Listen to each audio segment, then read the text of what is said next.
2021년 1월 셋째 주 오늘은 지난 한 주간 호주에서 가장 이슈가 됐던 뉴스를 소개해드리도록 하겠습니다. MKL 시드니입니다. 한 주간 이슈가 된 소식은 빅토리아주 여행 신호등 체계 시스템 관련 내용과 멜번에서 열리는 세계 4대 그랜드슬램 테니스 대회인 호주 오픈 관련 소식, 퀸즐랜드주의 격리호텔 광산캠프 이용 제한 소식입니다. 뉴사우스웨일스주는 14일, 15일 지역 감염자가 나오지 않는 등 안정세를 보여주자 주 정부가 제재 조치 완화를 고려했었는데요. 일요일 6명의 지역 감염자가 나왔습니다. 5명은 일가족으로 앞서 발생한 시드니 서부 베랄라 지역 감염과 연관된 사례로 파악이 됐고, 나머지 1명도 베랄라 지역 감염자의 밀접 접촉자로 파악이 됐습니다. 또한 바이러스 검사를 받는 사람의 숫자도 점점 줄어드는 추세라 제재 조치 완화는 조금 더 기다려봐야 할 것으로 보이고, 마스크 착용 의무화도 당분간 계속될 것으로 보입니다. 빅토리아주는 11일 연속 지역 감염자 0명을 기록 중인데요. 주경기 개방과 관련해 여행 신호등 체계를 사용하고 있습니다. 호주 각 지역에 대한 위험도를 빨간색, 오렌지색, 녹색으로 구분하고 있는데요. 빨간색 지역의 경우 특별한 경우를 제외하고 빅토리아주 방문이 불가능하며, 오렌지색 지역에 있는 사람들은 빅토리아주 도착 후 72시간 안에 코로나 진단 검사를 받고 음성 결과가 나오기 전까지 격리를 해야 합니다. 녹색 지역의 경우 별다른 제재가 없지만 사전에 방문 허가를 받아야 빅토리아주에 들어올 수 있는데요. 허가증 없이 들어오려는 사람은 4,957불의 벌금을 물게 됩니다.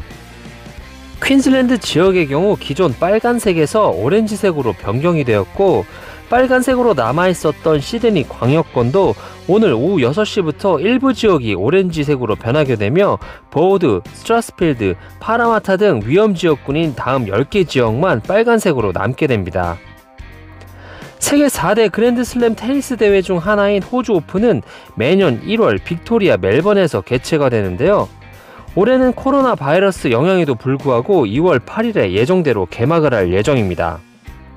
대신 엄격한 방역 시스템이 가동이 되는데요. 관련 입국자들은 출발 전에 코로나 테스트를 받고 음성 결과가 나와야 하며, 호주 입국 후 전원 14일 격리에 들어가야 합니다.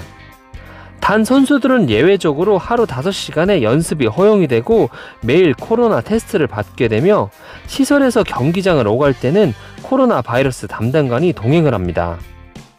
하지만 일부 선수들의 불만이 표출이 되고 있는데요. 선수 및 코칭 스텝이 타고 온 비행기 안에서 코로나 확진자가 나오는 경우 해당 비행기를 탄 선수들은 시합을 앞뒀음에도 불구하고 운동 프로그램 자체도 금지가 되는 14일간의 격리를 해야 하기 때문입니다. 현재까지 5명의 확진자가 확인이 되었고 72명에게 훈련 참여 및 객실 밖 출입이 금지된 상태입니다. 퀸즐랜드주도 지역 감염자가 나오지 않는 날들이 늘어나고 있습니다. 하지만 격리 호텔로 사용이 되었던 그랜드 챈슬러 호텔 7층에서 전염성이 높은 영국발 코로나 변이 바이러스가 발견이 되어 보건당국을 긴장시키고 있는데요. 다행스럽게도 지역 감염 확산으로 번지고 있지는 않지만 해당 층에서 다른 기간 동안 묵었던 사람들의 확진 사례가 늘어나자 대응책을 마련했습니다. 퀸즐랜드 주 총리는 광산 캠프를 이용해 격리호텔 수용인원을 늘리자는 제안을 내놓았는데요. 현재는 격리호텔이 사람들이 밀집해 있는 시티 부근에 위치하고 있으며 수용시설도 부족하니 비교적 먼 곳에 떨어져 있어 안전하고 수용시설도 넉넉한 곳을 대책안으로 제시한 것입니다. 하지만 이와 관련해 뉴사우스웨일스 주 총리는 반대 입장을 보이고 있습니다. 광산 캠프는 시티와 멀리 떨어져 있기 때문에 격리 시스템을 컨트롤할 경찰이나 보건부 직원 등 담당자들이 이동하기 쉽지 않으며 오히려 긴 구간 격리자들을 수송하면서 바이러스가 퍼질 수 있는 가능성이 높다는 점을 들었습니다. 호주로 입국을 기다리고 있는 호주인이 3만 7천여 명 가량으로 추산이 되는 가운데 영국발 변이 코로나 바이러스와 지역 사회 감염 사례가 발생을 하며 호주 정부가 해외 입국자 허용 인원을 거의 절반으로 축소시켰는데요. 이에 따라 에미레이트 항공사가 운영상의 이유를 들며 호주 운항을 잠정 중단했습니다. 이와 관련해 연방정부는 이번 에미레이트 조치가 호주 교민의 귀국길이 막힌 것은 아니라고 강조했는데요. 타 항공사와 전세기를 이용해 이를 상쇄할 것이라고 밝혔습니다. 연방정부는 전세기 20편을 추가로 확보해 해외에 발이 묶인 호주인들의 귀국을 도울 예정입니다. 호주의 백신 접종 시기가 다가오며 호주 수속 의료관은 아스트라제네카 백신 효능에 대한 우려를 불식시키기 위해 노력하고 있습니다. 전문가들은 해당 백신이 안정성 측면에는 의문이 없지만 집단 면역을 만들어낼 만큼 효능이 충분하지 않을 것이라고 우려를 표현했는데요. 이유는 해당 백신의 효능이 62%에서 90% 사이로 화이자 백신이 기록한 90% 이상의 효능보다 더 낮게 나왔기 때문입니다.